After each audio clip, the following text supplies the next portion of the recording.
Morning everybody. आज हम लोग सीटेट का प्रीवियस ईयर सितंबर 2014 का पूछा हुआ क्वेश्चन देखेंगे, उसका विश्लेषण करेंगे। क्वेश्चन पेपर फर्स्ट का चाइल्ड साइकोलॉजी का 10 to 20। तो हम लोग बिना देर किए हुए देखते हैं 11th number question. 11th number question है, कक्षा कक्ष में जेंडर विभेद। ऑप्शन है पहला, शिक्षार्थियों के निष्पादन को प्रभावित नहीं करता है। दूसरा है, शिक्षार्थियों के ह्रासोन्मुख प्रयासों तथा निष्पादन का कारण बन सकता है। सही बात है, उसके डिमोरलाइज का कारण बन सकता है। तीसरा, पुरुष शिक्षार्थी के वृद्धि उन्मुख प्रयासों अथवा निष्पादन का कारण बन सकता है। चौथा, महिला शिक्षक की अपेक्षा पुरुष शिक्षक के द्वारा अधिक किया जाता है। नहीं, ये सब बातें नहीं है, बल्कि दूसरा है, शिक्षार्थी ह्रासोन्मुख प्रयासों अथवा निष्पादन का कारण बन सकता है। तो 11th नंबर का होगा, 11th का होगा दूसरा। 11th नंबर का दूसरा कर लीजिए। 12 में है, निम्न में से कौन सा सीखने की शैली का एक उदाहरण है। पहला है चक्षु, विजुअलाइजेशन जो होता है, देखना। आप जो हम लोग जो देख रहे हैं वीडियो, ये। दूसरा है संग्रहण। तीसरा है तथ्यात्मक। और चौथा है स्पर्श संबंधी। स्पर्श संबंधी भी सीखने का बहुत रेयर केस है, जब हम आंखों से नहीं देख पाते हैं तो स्पर्श कर ब्रेल लिपि को सीखते हैं, लेकिन महत्वपूर्ण उदाहरण नहीं है, बेस्ट उदाहरण नहीं है।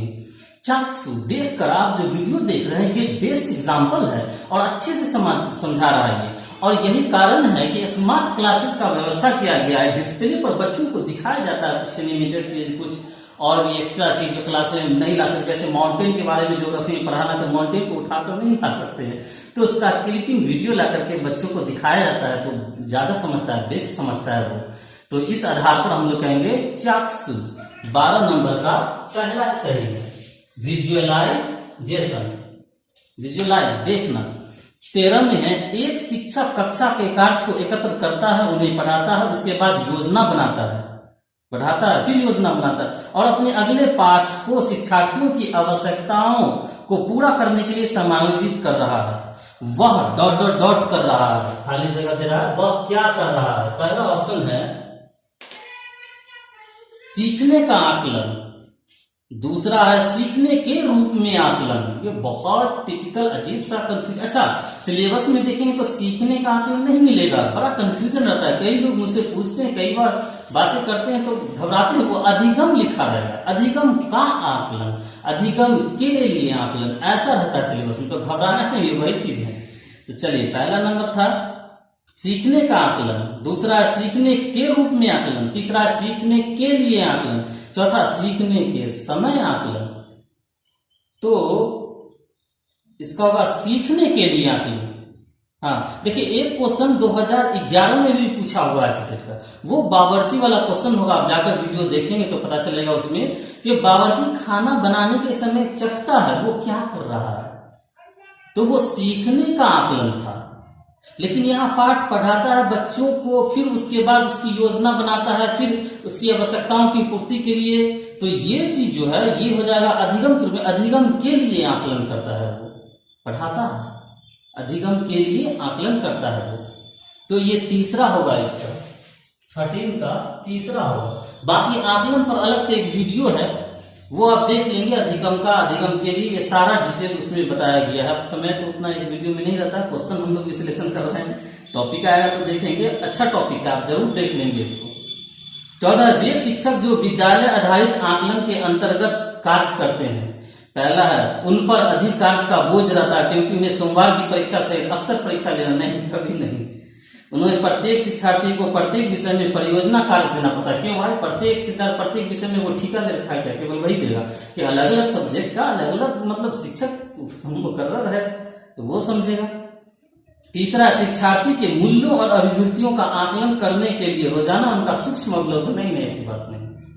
चौथा, व्यवस्था के लिए स्वामित्व की भावना। ये ज्यादा बेस्ट लग रहा है। लोग विद्यालय आधारित बातें प्रिंसिपल के आगे पीछे करे, मास्टर साहब के कुछ काम चले वो कभी कभी अच्छे लोग ऐसे होते हैं जो नियम कानून के अनुसार चलो बस विद्यालय का काम को काम लेकिन बहुत सारे लोगों में एक रहता है कि चलो ये जाएंगे तो इस जगह को मैं पकड़ूंगा, तो वो सीखने के लिए, सीखने का भावना उनमें रहता है कि कैसे हैंडल करते हैं सिचुएशन को, उसके लिए वो लगे रहते हैं उस चीज में। स्वामित्व की भावना जो इसमें लिखा है 14 का 4th नंबर। चलिए 15th में है ग्रेड अंक से कैसे अलग है। अच्छा, ग्रेड और अंक दोनों पर बहुत विवाद है। ज्यादातर लोग, कुछ लोग ग्रेड को बेहतर, कुछ लोग अंक को कहते हैं, लेकिन ग्रेड को ज्यादा बेहतर करने वाले बहुत सारे लोग हैं, मैं भी कहता हूं, क्योंकि ग्रेड एक बड़े ग्रुप में बच्चों को देता है कि चलो ए आया तो इतने बच्चे, इतना से इतना मार्क्स नहीं पता चलता, जबकि एक एक मार्क्स का फर्क अंक वाले में पता चलता है, तो उसमें दिक्कत हो जाता है, बच्चों में निराशा हाथ लगता है, किसी से 1 नंबर कम ज्यादा आ गया तो होता है ऐसा, लेकिन ग्रेड में ऐसा नहीं होता है। खैर अब इसका देखते हैं, यह प्रश्न निम्न में से किस प्रकार के प्रश्नोत्तर से संबंध रखता है। पहला अपसरी, देखिए चिंतन 2 प्रकार से कैटेगराइज किया गया था इसके आधार पर, अपसरी और अभिकेंद्री, कन्वर्ज और डाइवर्ज। कन्वर्ज या अभिकेंद्र, अभिकेंद्र मतलब केंद्र की ओर, अभिकेंद्र मतलब एक केंद्र की ओर, जब कोई केंद्र की ओर सोचे कोई चीज हो तो ये संकुचित सोच को बताता है। कन्वर्ज एक बिंदु पर संकुचित होता है।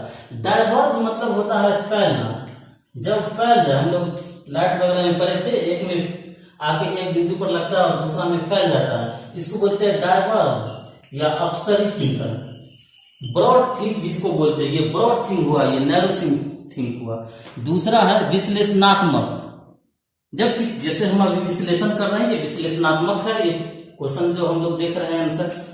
तीसरा है मुक्त अंत। मुक्त अंत होता है कि लिमिट लाइन में, कुछ कुछ शब्दों में कुछ अलग अलग व्यू अपना अपना किसी प्रश्न पर देना लोग, और सारे का सही होता है, अपना अपना रिप्रेजेंटेशन ऑफ द वे जो है वो अलग अलग होता है, लेकिन लिमिटेड वर्ड में। 15 में समस्या समाधान। तो देखिए इस चीज का 15 का चौथा है समस्या समाधान। तो अपसरी चिंतन तो नहीं है ये, ऐसा बात नहीं कि अपसरी चिंतन है, नो। विश्लेषणात्मकता भी, हाँ विश्लेषणात्मकता है ये, विश्लेषण की बात है, ये ग्रेड अंक से बेहतर है, विश्लेषण कीजिए। तो ये जैसे हम लोग अभी विश्लेषण प्रश्न का कर रहे हैं, तो इसका यही रखिए 15 का दूसरा, मुक्त अंक वाला तो नहीं ही होगा। 16 में छात्राएं, पहला ऑप्शन, गणित के सवाल में अच्छे से सीखती हैं, लेकिन उन्हें तब कठिनाई आती है जब उनसे उनके तर्क के विषय में पूछा जाता है। नहीं, कभी नहीं, कभी फर्क नहीं होता लड़की में, लड़का में। दूसरा, अपनी आयु के लड़के की तरह गणित में अच्छी होती है। हाँ ये बेस्ट है, लड़का लड़की मतलब लड़का है तो गणित में बहुत तेज होगा, लड़की है तो तेज नहीं होना, ऐसी बात नहीं है। बराबर अपना अपना समझ होता है सबका, अपना अपना IQ होता है, उस लड़का हो या लड़की हो, ये एक ऑप्शन रखिए। नेक्स्ट है तीसरा, अपनी आयु के लड़कों की तुलना में स्थानिक अवधारणा में कम कुशलता नहीं, कम नहीं होता हर चीज में। भाषिक और संगत संबंधी अधिक क्षमताएं रखती हैं, अधिक। फिर आगे बेस्ट इसका दूसरा है, अपनी आयु के लड़के की तरह, मतलब समान है मैथ में, जैसा लड़का है वैसा लड़की है मैथ में अपनी आयु की। तो इस हिसाब से 16 का रख लीजिए आप, दूसरा में। 17 में है शब्दों के अक्षरों के क्रम को पढ़ने में कठिनाई का अनुभव करना और अक्सर चाक्षुष स्मृति का ह्रास ... से संबंधित है। पहला डिसलेक्सिया, दूसरा डिसकैलकुलिया, चौथा है, तीसरा है डिसग्राफिया, और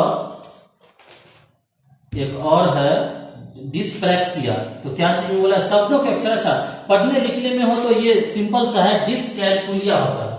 नहीं, डिस्कैलकुलिया गणित में जब प्रॉब्लम हो तो डिस्कैलकुलिया होता है। अच्छा, डिस्ग्राफिया जब लिखने संबंधी, कुछ बच्चे क्या करेंगे, डी ऐसे होता है तो वो बी की तरह लिख देंगे, 7 ऐसे होता है तो वो ऐसे लिख देंगे, 6 ऐसे होता है तो वो ऐसे लिख देंगे, 5 ऐसे होता है तो वो ऐसे लिख देंगे। ये लिखने संबंधी प्रॉब्लम डिस्ग्राफिया है। तीसरा डिसलेक्सिया पढ़ने संबंधी था। चौथा डिस्प्रैक्सिया, डिस्प्रैक्सिया को हिंदी में गतिक समस्या कहते हैं, है ना, गतिक समस्या कहते हैं इसको, तो गति संबंधी। तो बेस्ट ऑप्शन होगा इसका, पढ़ने लिखने में है तो ऑफ कोर्स डिसलेक्सिया 17 का पहला। डिसलेक्सिया और पढ़ने लिखने में, पढ़ने में सिर्फ पठन पाठन में दिक्कत हो तो डिसलेक्सिया, लिखने में हो तो डिस्ग्राफिया, मैथमेटिक टर्म में जोड़ गुना घटा में तो डिसकैलकुलिया, और फिर गतिक संबंधी हो तो डिस्प्रैक्सिया। 18 नंबर में सभी के लिए विद्यालय में सभी की शिक्षा निम्नलिखित में से किसके लिए प्रचार वाक्य हो सकता है? पहला नंबर है संशक्तिशील शिक्षा, दूसरा समावेशी शिक्षा, तीसरा सहयोगात्मक शिक्षा, चौथा पृथक शिक्षा। समावेशी शिक्षा, सभी के लिए विद्यालय में शिक्षा इक्वल टू समावेशी शिक्षा। बहुत पूछता है क्वेश्चन, जिसमें समान बच्चों के साथ विशेष आवश्यकता वाले बच्चों को भी बैठाया जाता है। समावेशी बहुत है, पढ़ने से देखने से भी समझ में आता है। दूसरा में चलिए 19 में देखते हैं। 19 में कह रहा है प्रभावपूर्णता, व्याख्या, मौलिकता और लचीलापन डॉट डॉट्स के साथ संबंधित है। प्रतिभा, गुण, अपसरी चिंतन, तौरल, तो इसका होगा अपसरी चिंतन के साथ या प्रतिभा के साथ। 19 का पहला रखिए। जो प्रतिभाशाली बच्चे होते हैं वो झगड़ालू नहीं होते, बड़ा लचीलापन उनके अंदर में होता है, बहुत समझदार होते हैं, बहुत उनके अंदर में मौलिकता होता है, सारी चीज को वो समझते हैं, इसीलिए 19 का रखिए फर्स्ट। 20 में कह रहा है कि प्रतिभाशाली शिक्षार्थी को डॉट डॉट से जुड़े प्रश्नों पर अधिक समय देने के लिए कहा जाता है। पहला स्मरण, दूसरा समझ, तीसरा सर्जन, चौथा विश्लेषण। देखिए सर्जन मतलब सृजन से लिखता है, उसको लिख देता है। देखिए शक्तिशाली विद्यार्थी, प्रतिभाशाली विद्यार्थी है तो उसके अंदर में सृजनात्मकता होगा, उसका एक बहुत बड़ा सबसे महत्वपूर्ण गुण है ये प्रतिभाशाली बच्चों का, तो सर्जन ऑप्शन होगा इसका। स्मरण तो चलो स्मरण तो रट लेना को स्मरण कहेंगे हम लोग, वो तो खैर दूसरा बात है, पहला ऑप्शन। समझ तो समझा दिए, एवरेज को भी समझा दीजिएगा तो समझ उतना माना नहीं रखता, लेकिन सृजनात्मकता समान बालकों में नहीं होता है। वो प्रतिभाशाली, अगर किसी में सृजनात्मकता है तो समझिए कि वो प्रतिभाशाली एक पहचान है, लक्षण है। इसीलिए 20 का हम लोग रखते हैं किसमें है सृजनात्मकता, 3 में है, तीसरा। चलिए ओके, अगर वीडियो अच्छा लगा हो, समझ में आया हो, और अगर इस प्रकार का वीडियो चाहिए, आप मेरे चैनल पर अगर नए हैं तो सब्सक्राइब जरूर कीजिएगा, बेल आइकन को दबाइएगा और इसे वीडियो को शेयर कीजिए।